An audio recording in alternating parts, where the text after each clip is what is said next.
So I will not write out the step 1, if you get it. The expansionary policy, get your point.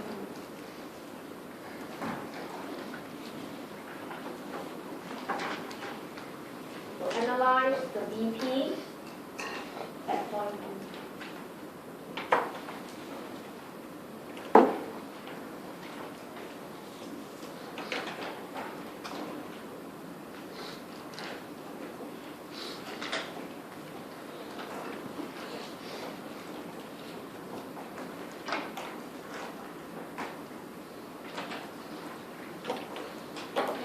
Standard step 2. Bear in mind, BP is steeper.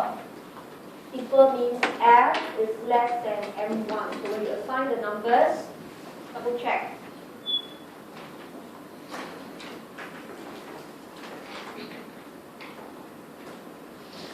And for those of you who are still pondering how I know F and M1, this is done in topic 6, part 1.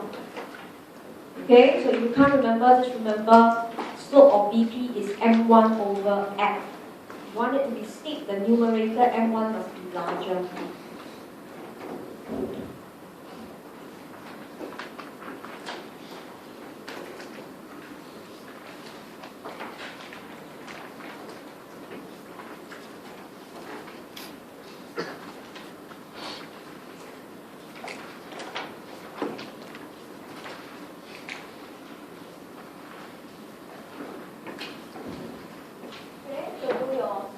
Step 3 or 4, I want to highlight these.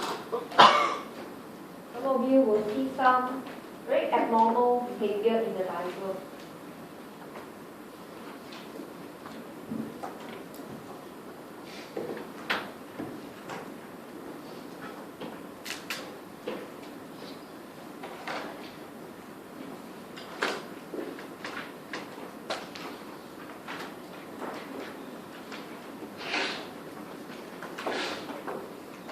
Yourself, no matter how strange your answer looks like, as long as your basic steps get point B, the size of BP, right, and how to choose IF and BP correct. That is the most important thing. The final equilibrium point is not crucial. But for this question, double check. The way you shift IF and BP, can BP be 0? And your answer is a yes, then see again. Open your eyes and see. Don't because everything must draw, that's why the BP is 0. Think very carefully.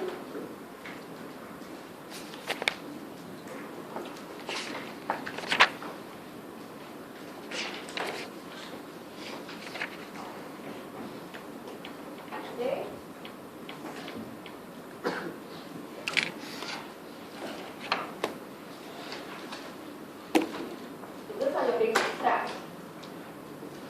Interest rate goes up, capital inflow, but it's small, so I only have a plus 1 million. All of you should get that. Okay, income increase, NX negative. But this is a bigger account, so I assign the 5 million, but with a minus. So the BP is a deficit. Those of you still get surplus, you better look at your slope already. You cannot just think, oh, how assignment. It's the size of the slope of the BP that allows me to know who dominates. So the BP is now a deficit. The main cause is NX negative. So for BP to be 0, income must drop, so that import can drop and NX can be positive. Right? So I have to warn myself first. I cannot just say, never mind, this is extra step. I can do without it. It's always a guiding force for you. So you know the ultimate correction of BP is income must drop, because the main cause is the current account of 5 million. Your BP is a deficit 4 million. if you know who is the main cause, you are aware. Right? Income must drop. Okay? Then, of course, we continue with analysis. BP negative, currency weaken in nominal and real terms. Okay, so NX will turn positive, IS will shift right, BP will shift right. But there was a problem. When these two curves shift, the BP cannot go to zero because income keeps increasing when you shift the curves to the right.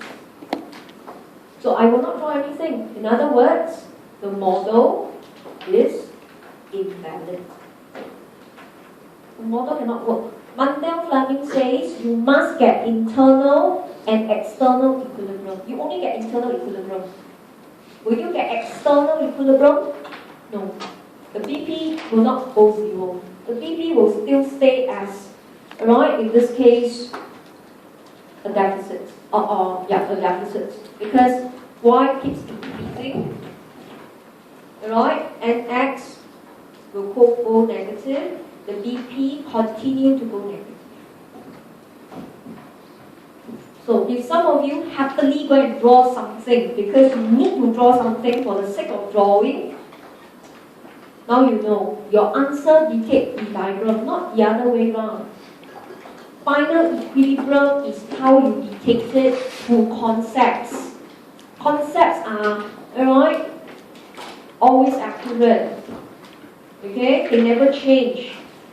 Right? Focus is BP. You want the BP back to zero, but you can't. So you just need to answer as on B. Okay? Right? Now, I know some of you were like, gosh, what happens if this comes up in the exam? What do I write? The truth is, this will not be tested at all. Because this is not Mundell-Fleming. Right? We are doing Mundell-Fleming. Because exam question is always use Mundell-Fleming, so it must work. They cannot ask you to use something that don't work once. Cannot. I'm putting it in here to show you.